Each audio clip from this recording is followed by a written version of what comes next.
이 시간 하나님께서 우리에게 주시는 생명의 말씀은 열왕기상 17장 1절에서 16절 말씀입니다. 제가 하나님의 말씀을 봉독하겠습니다. 길르앗 세우고 하는 자 중에 디셉 사람 엘리야가 아합에게 말하되 내가 섬기는 이스라엘의 하나님 여호와께서 살아계심을 두고 맹세하노니 내 말이 없으면 수년 동안 비도 이슬도 있지 아니하리라 하니라. 여호와의 말씀이 엘리야에게 임하여 이르시되 너는 여기서 떠나 동쪽으로 가서 요단 앞 그리시네가에 숨고 그 시냇물을 마시라. 내가 까마귀들에게 명령하여 거기서 너를 먹이게 하리라. 그가 여호와의 말씀과 같이 하여 곧 가서 요단 앞 그리시네가에 머물매 까마귀들이 아침에도 떡과 고기를 저녁에도 떡과 고기를 가져왔고 그가 시냇물을 마셨으나 땅에 비가 내리지 아니하므로 얼마 후에 그 시내가 마르니라. 여호와의 말씀이 엘리야에게 임하여 이르시되 너는 일어나 시돈에 속한 사르밧으로 가서 거기 머물라. 내가 그곳에 과부에게 명령하여 내게 음식을 주게 하였느니라. 그가 일어나 사르밧으로 가서 성문에 이를 때에 한 과부가 그곳에서 나뭇가지를 줍는지라.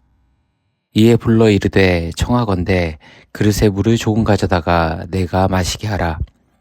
그가 가지러 갈 때에 엘리야가 그를 불러 이르되 청하건대 내 손에 떡 한 조각을 내게로 가져오라. 그가 이르되 당신의 하나님 여호와께서 살아계심을 두고 맹세하노니 나는 떡이 없고 다만 통에 가루 한 움큼과 병에 기름 조금뿐이라. 내가 나뭇가지 둘을 주워다가 나와 내 아들을 위하여 음식을 만들어 먹고 그 후에는 죽으리라. 엘리야가 그에게 이르되 두려워하지 말고 가서 내 말대로 하려니와 먼저 그것으로 나를 위하여 작은 떡 한 개를 만들어 내게로 가져오고 그 후에 너와 내 아들을 위하여 만들라. 이스라엘의 하나님 여호와의 말씀이 나 여호와가 비를 지면에 내리는 날까지 그 통의 가루가 떨어지지 아니하고 그 병의 기름이 없어지지 아니하리라 하셨느니라. 그가 가서 엘리야의 말대로 하였더니 그와 엘리야와 그의 식구가 여러 날 먹었으나 여호와께서 엘리야를 통하여 하신 말씀같이 통의 가루가 떨어지지 아니하고 병의 기름이 없어지지 아니하니라. 아멘. 오늘은 하나님이 바라시는 믿음이라는 제목으로 하나님 말씀 증거하도록 하겠습니다. 아합이 이스라엘을 통치하고 그 어느 때 왕보다 훨씬 더 악하고 이스라엘은 타락으로 내딛게 됩니다. 그러자 하나님께서는 선지자 엘리야를 아합 왕에게 보내는데 아시겠지만 엘리야의 이름의 뜻은 여호와는 나의 하나님입니다 라는 뜻입니다. 오늘 1절에 길르앗에 오고 하는 자 중에 디셉 사람 엘리야라고 간단하게 소개하고 있지만 우리가 아는 성경에 등장하는 선지자들 가운데 가장 위대한 선지자로 꼽히는 인물 가운데 하나가 바로 엘리야입니다. 오늘 본문에서는 아합에게 북이스라엘에 3년 넘게 이슬조차 내리지 않는 재앙이 임할 것이라 선포하시고 그대로 하나님은 이루어 가십니다. 왜 비인가? 원래 팔레스타인 전 지역은 때에 따라 이른 비와 늦은 비가 내리고 건기에는 이슬이 맺혀야 식물들이 자랄 수 있습니다. 농업을 주산업으로 하는 이스라엘에게는 비와 이슬은 나라의 생명줄과 같은 것이죠. 그래서 아합의 아내 이세벨은 바알과 아세라를 섬겼는데 부부인 두 신이 비를 내려 풍년을 이루게 한다 믿었습니다. 그러니 하나님께서는 이스라엘 백성에게 동맥과도 같은 비와 이슬을 끊어 이스라엘 백성에게 참신이 누구인지를 누가 비와 물을 주고 풍년을 이루게 하는지를 알려주시는 겁니다. 가뭄이 시작되자 하나님께서는 엘리야를 그리시네가에 보내시고 까마귀를 통해 그에게 먹이를 주십니다. 하지만 가뭄이 극심해져 시냇물마저 마르자 이제는 새로운 피난처로 이동할 것을 명령하시는데요. 오늘 9절에 보면 너는 일어나 시돈에 속한 사르밧으로 가서 거기에 머물라. 내가 그곳 과부에게 명령하여 내게 음식을 주게 하였느니라. 시돈에 있는 사르밧 과부의 집으로 엘리야를 보내십니다. 엘리야가 하나님의 말씀을 따라 사르밧 지역에 들어서자마자 나뭇가지를 줍는 하나님이 예비하신 여인을 만나게 되죠. 그리고 엘리야는 그녀에게 물과 먹을거리를 달라 요청합니다. 그런데 사르밧 지역은 어느 지역이냐? 바로 두로와 시돈 사이에 있습니다. 신약성경 누가복음 4장에 사렙다라고 일컬어지기도 하는 이곳은요, 북이스라엘 지역이 아닌 이방 국가의 지역이지만 이스라엘과 맞닿아 있는 지역입니다. 그러니 지금 가문 제약이 북이스라엘 지역에 내려졌지만 경계를 맞대고 있는 이 시돈 지역 역시 지독한 가뭄과 흉년이 든 상황입니다. 또 이스라엘의 바알 아세라 우상을 만연하게 만든 이세벨이 시돈 출신이잖아요. 그러니 어찌 보면 이것은 북이스라엘과 이세벨의 모국인 시돈에 동시에 내려진 형벌입니다. 이러한 상황에서 전혀 모르던 사람이 갑자기 찾아와 음식과 물을 달라 하니 여인은 자신의 처한 상황을 솔직하게 이야기하죠. 지금 나뭇가지를 줍는 까닭도 아들과 함께 마지막 한 끼를 먹고 죽으려 한다 하소연합니다.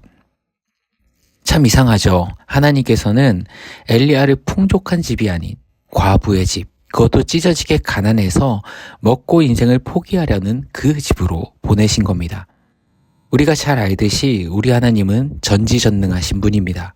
설령 시내가 말라 마실 물이 없을지라도 반석에서 물이 터져나오게 하시는 분이 하나님이시고, 과거 이스라엘 백성을 만나와 메추라기로 먹이셨던 것처럼 얼마든지 까마귀를 통해 음식을 공급해 살게 하실 분도 하나님이십니다. 그럼에도 불구하고 하나님은 사르밧 과부에게 엘리야를 보내신 것은 바꾸어 말하면 무슨 뜻입니까? 그 가운데 하나님의 계획과 섭리가 있었다는 겁니다. 당시 이스라엘에 가장 멸시받는 세 부류의 계층이 있었는데요. 첫 번째는 이방인입니다. 다른 민족에서 태어났다 이스라엘로 들어왔거나 하나님을 믿지 않는 사람들로 이들은 백성으로서의 권리와 보호를 받지 못했습니다. 두 번째는 고아입니다. 자기를 지켜주고 사랑해줄 부모가 없다는 것이 결정적인 사유인데요. 성인이 되어 스스로 생계를 책임질 수 있는 그 나이가 되기 전까지는 항상 수입이 없고 도움만을 받았으니 무시와 천대받기 일쑤였습니다. 세 번째는 과부죠. 지금이야 여러 가지 제도와 장치를 통해 보호와 도움을 받을 수 있지만 당시에는 남편이라는 사회적인 보호막도 사라지고 모든 가정의 자녀들의 생계를 책임져야 하니 삶이 어렵고 녹록지 않고 무시받기 일쑤였습니다. 오늘 본문에서 잘 보여주듯이 7절에 비가 내리지 않고 얼마 후 시내가 곧 말라버렸습니다. 즉 가뭄이 시작된 지 얼마 되지 않았다는 겁니다.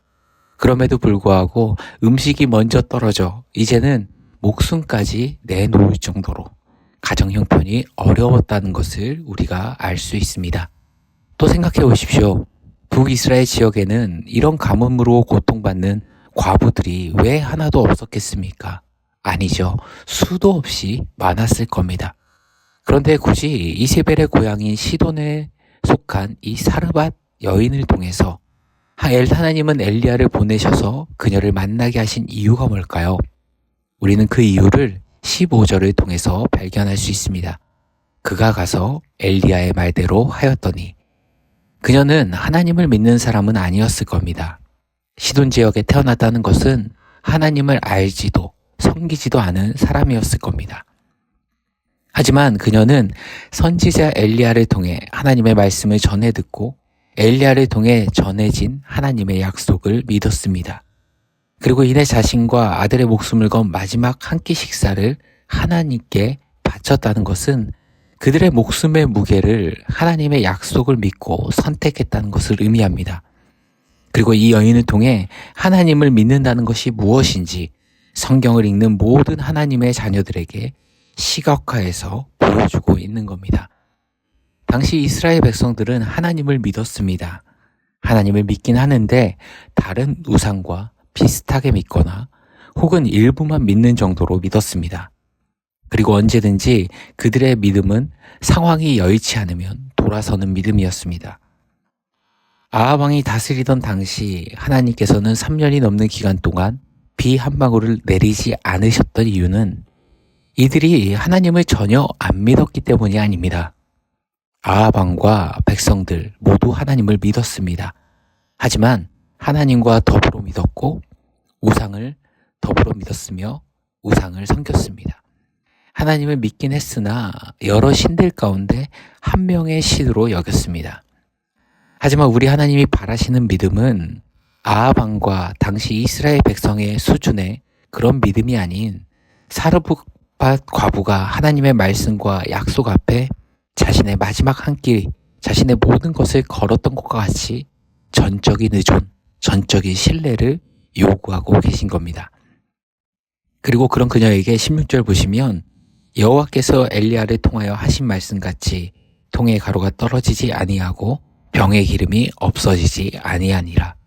실현하지 않으시는 하나님, 신실하신 하나님으로 약속의 말씀을 현실로 이루어 주셨습니다. 오늘 우리의 믿음은 어떻습니까? 과거 이스라엘 백성들처럼 하나님을 70% 의지하고 30%는 세상을 의지하고 살지는 않습니까? 오늘 하나님께서 우리에게 요구하시는 믿음이 무엇인지 이 여인을 통해서 보여주고 계시는 겁니다. 자신의 모든 것을 바칠 수 있고 그 믿음으로 인해 돌아서지 않을 각오가 되어 있는 믿음. 오직 하나님만 섬기되 일부나 혹은 더 많이 정도가 아니라 오직 하나님만이 나의 도움이십니다.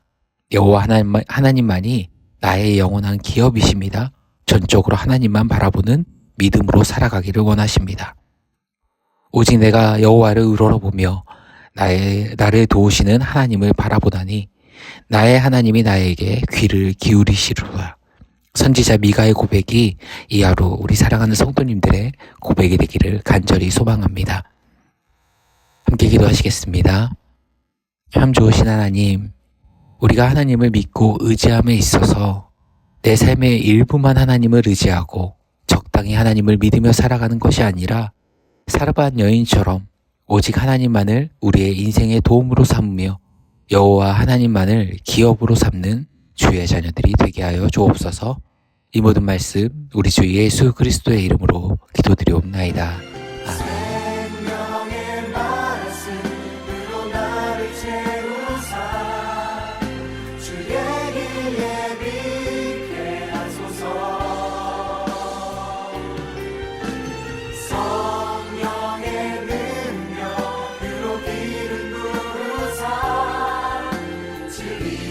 선포